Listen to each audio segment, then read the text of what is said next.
serie de tweets muy importantes sobre los contagios y lo que se está dando ahorita, pues, por ejemplo, con la alcaldesa de Hermosillo, ahorita vamos a hablar con ella, vamos a hablar con el director del ISTESON, con este monitoreo de funcionarios.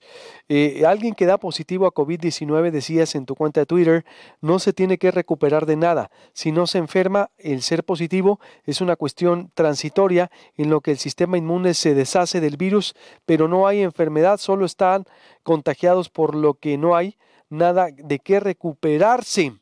Muy diferente es el caso de los que tienen síntomas, tos, fiebre, dolor de garganta. Eso sí, se tienen que recuperar, pues están enfermos de COVID.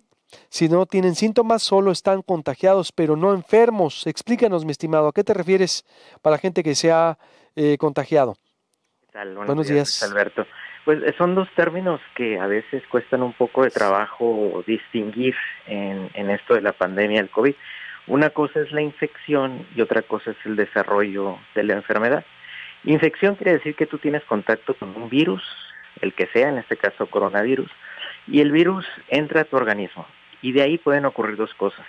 Tu sistema inmune lo elimina, que de hecho en el coronavirus el 80% aproximadamente de las personas contagiadas es lo que ocurre. De hecho puede ser que ni cuenta se den que tienen coronavirus y de ahí el peligro de que son grandes diseminadores. Y eso puede durar en un periodo aproximadamente de un día a 5, 10, 15 días. El sistema inmune tiene que ver si lo controla y lo elimina, o si el virus gana, entonces empieza a generar una replicación muy amplia y es cuando la persona empieza a tener síntomas. Ahí aparece la enfermedad que se conoce como COVID-19.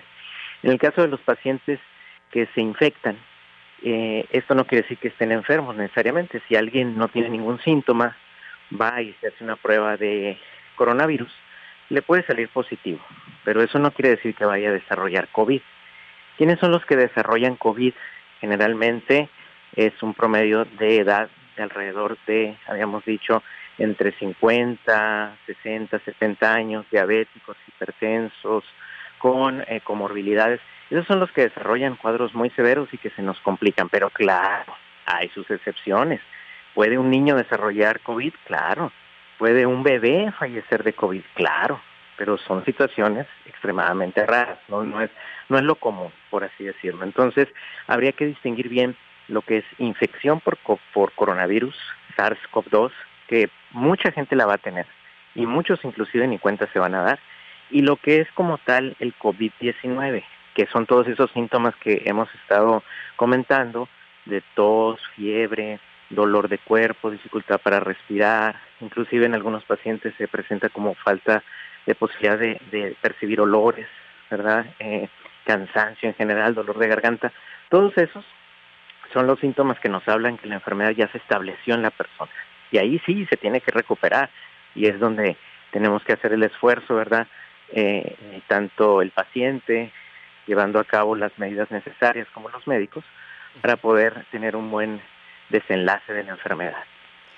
Entonces, conclusión, mi estimado, para quien se infecte o no, es decir, si alguien va y se hace la prueba y sale positivo, en este caso la alcaldesa, por ejemplo.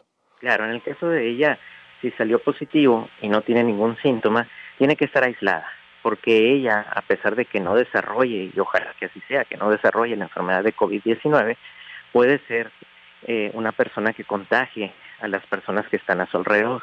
Y si alguna de ellas, de las personas que trabajan a su alrededor, pues tiene estos comorbilidades de las que habíamos hablado, tiene una alta posibilidad de complicarse y entonces sí desarrollar COVID-19. Entonces las personas que sean positivas, que van a un laboratorio, que no tienen ningún síntoma, pero quieren saber si de casualidad tienen el virus porque estuvieron en contacto con alguien que sí se sabe que tuvo el virus o porque hicieron alguna exposición de riesgo en algún hospital o en algún lugar determinado, bueno, y sale positiva, pues no hay que alarmarse.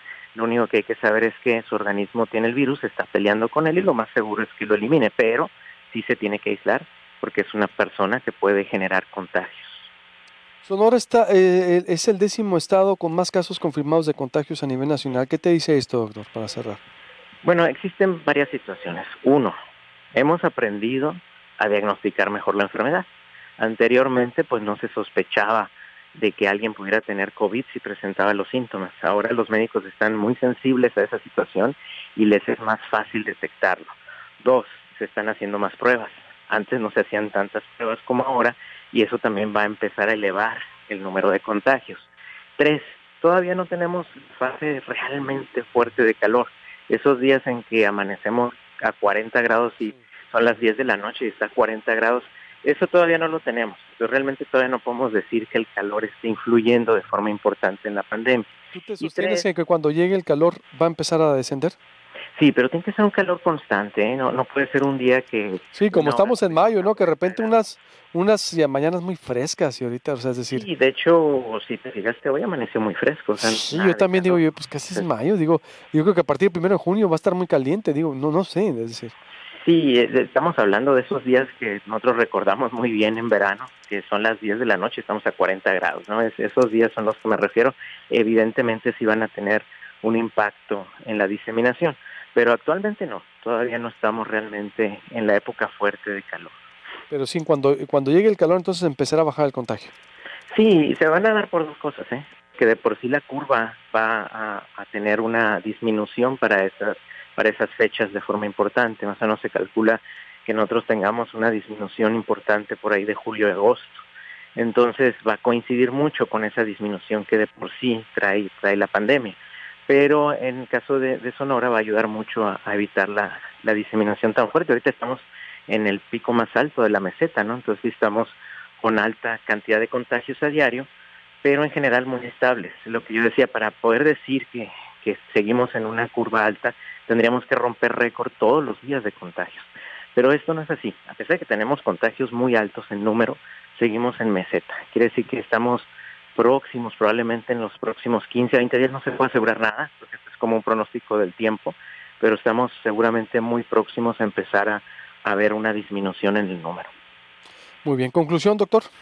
Hay que quedarse en casa todavía, es decir, seguimos en cuarentena, la gente como que se ha relajado mucho en ese aspecto, entonces hay que continuar quedándonos en casa y hay que empezar a tener listos los protocolos de reactivación económica, porque estos protocolos son los que nos van a permitir activarnos sin el riesgo de provocar una nueva elevación en la curva de contagios.